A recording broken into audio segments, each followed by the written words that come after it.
Assalamualaikum warahmatullahi wabarakatuh. Salam sejahtera, Om Swastiastu, Namo Buddhaya. Salam kebajikan. Alhamdulillahirabbil alamin. Assalatu wassalamu ala asyrafil anbiya wal mursalin. Sayyidina Muhammadin wa ala alihi washabbihi ajmain. Amin amma ba'du. Terima kasih kepada yang terhormat Ketua Umum PDI Perjuangan, Presiden kelima Republik Indonesia, Ibu Profesor Hajah Megawati Soekarno Putri.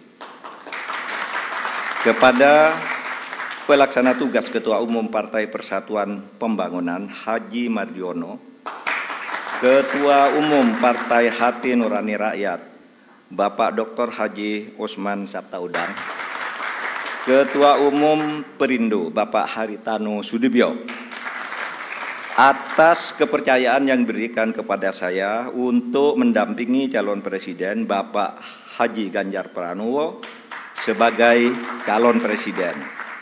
Adalah kehormatan dan kebanggaan. Saya diberi amanah mengemban tanggung jawab yang besar dan mulia bersama Mas Ganjar, meneruskan cita-cita Bung Karno dan para pendiri negara lainnya untuk mewujudkan masyarakat Indonesia yang adil, makmur dan sejahtera.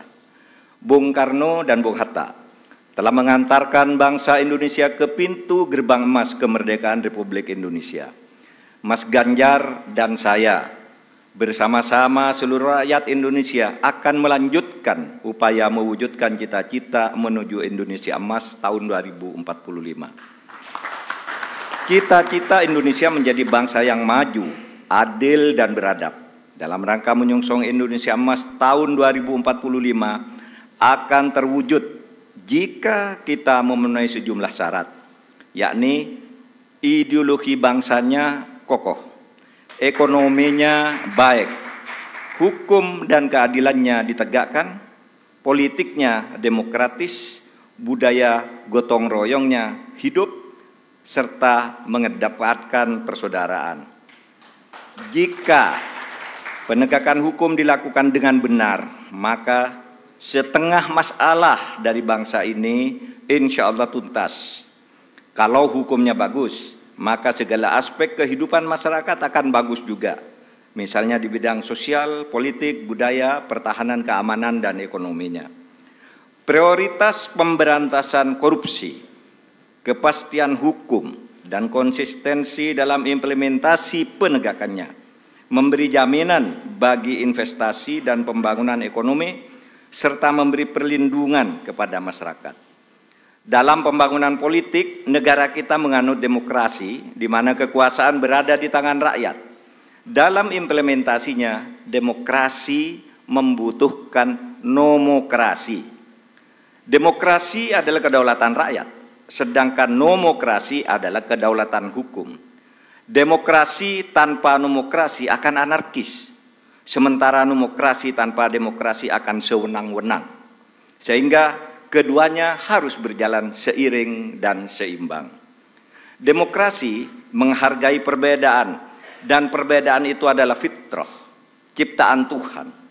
Perbedaan di antara manusia, baik ras, suku maupun agama, itu karena diciptakan dan dikehendaki oleh Tuhan sendiri. Walau sya'allah laja'alakum ummatan wahidah walakin yabluwakum fima atakum fastabiqul khairat. Kalau Allah mau, kamu semua itu hanya satu jenis, tidak berbeda-beda. Tapi justru saya, Tuhan, yang menyebabkan kamu itu berbeda-beda agar kamu semua berlomba-lomba untuk berbuat kebajikan. Itu firman Tuhan. Indonesia yang beragam membutuhkan toleransi dan akseptasi. Akseptasi maknanya semua anak bangsa bisa bergabung dan bekerja sama dengan tetap dalam keyakinannya masing-masing. Kita semua ketemu dalam prinsip kalimatun sawa, yaitu memperjuangkan sesuatu yang sama di antara perbedaan. Tidak perlu menajamkan perbedaan di antara kita yang memang sejatinya tidak bisa disatukan dalam semua hal. Yang sama atau kalimatun sawa yang pasti disetujui oleh setiap orang, apapun ras dan kelompoknya, adalah keadilan. pasti disetujui oleh siapapun, apapun agamanya, pasti orang setuju pada penegakan hukum dan keadilan, perlindungan pada masyarakat lemah, dan perlindungan serta rasa kasih sayang kepada wong cilik.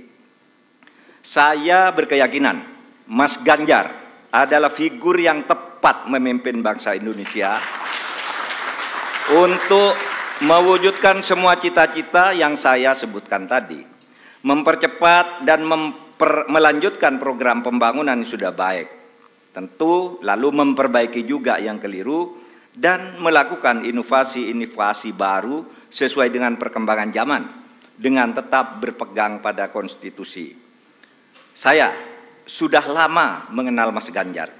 Pada tahun 2004 sampai 2008 kami bersama-sama menjadi anggota DPR RI. Kami berdua kerap berdiskusi, bahkan saling mengunjungi ketika Mas Ganjar Pranowo memimpin Jawa Tengah dan saya menjadi Ketua Mahkamah Konstitusi.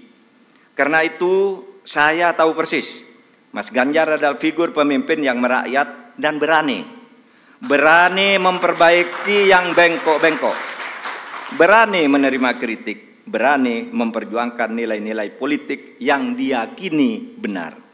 Saya tahu juga Mas Ganjar adalah dari keluarga Muslim yang taat, yang selalu berkomitmen menjalankan amanah yang diberikan kepadanya. Amanat dari orang tuanya, amanat dari partainya, dan terutama amanat dari rakyat. Terakhir, Bapak Ibu sekalian, saat ini saya mengemban amanat sebagai Menko Polhukam Republik Indonesia yang tugasnya antara lain memastikan pemilu berjalan lancar dengan aman. Karena tugas saya itu, maka selama ini saya tidak pernah sekalipun menyatakan akan ikut dalam kontestasi pemilu. Saya juga tidak pernah berkampanye, memasang spanduk dan lain-lain. Baru kali inilah yang pertama kali saya menyatakan bersedia menjadi calon wakil presiden Republik Indonesia karena amanah yang sudah diberikan oleh Ibu Megawati tadi bersama para pimpinan partai disaksikan oleh kita semua. Bagi yang selama ini menunda untuk menentukan pilihan karena menunggu kepastian dari saya, maka saat ini saya menyatakan saya bersedia untuk ikut kontestasi. Bersama Mas Ganjar, saya akan mendedikasikan diri, semua kemampuan saya, ilmu saya, pengalaman saya, ketegasan dan keteguhan sikap saya, serta keberanian-keberanian yang selama ini saya usahakan untuk selalu ditunjukkan kepada bangsa dan negara Indonesia. Tentu saya juga mengucapkan terima kasih kepada Bapak Presiden Joko Widodo yang telah memberi kesempatan kepada saya selama ini untuk berkhidmat kepada pemerintahan dengan leluasa, sehingga bisa ikut membangun bangsa dan negara. Insya Allah, dengan ridho Allah Subhanahu wa Ta'ala, langkah kita dalam mewujudkan Indonesia sejahtera lahir batin, adil dan makmur akan mendapatkan jalannya. Qabul. Saya juga pada akhirnya ingin menyampaikan terima kasih atas dukungan, persahabatan dan kerja sama selama ini kepada semua teman, tapi sebagian, diwakili sebagian yang hadir di sini, Ibu Puan Maharani yang terhormat, Mas Prananda, kemudian ada Bapak Ketua TPN Bapak Arsyad Rashid, Bapak Sekjen PDIP Bapak Hasto Kristianto dan Bapak Oli Dodo Kambe, serta teman-teman yang lain, ada Pak Andika dan semuanya. Saya mengucapkan terima kasih atas kerjasama, diskusi, dan dukungan selama ini, sehingga pada hari ini saya mendapat kehormatan untuk berdiri dan menyatakan kesediaan kepada rakyat Indonesia untuk ikut kontestasi Pilpres tahun 2024. Assalamualaikum warahmatullahi wabarakatuh. Kita berikan tepuk tangan yang meriah. Mohon Prof. Mahfud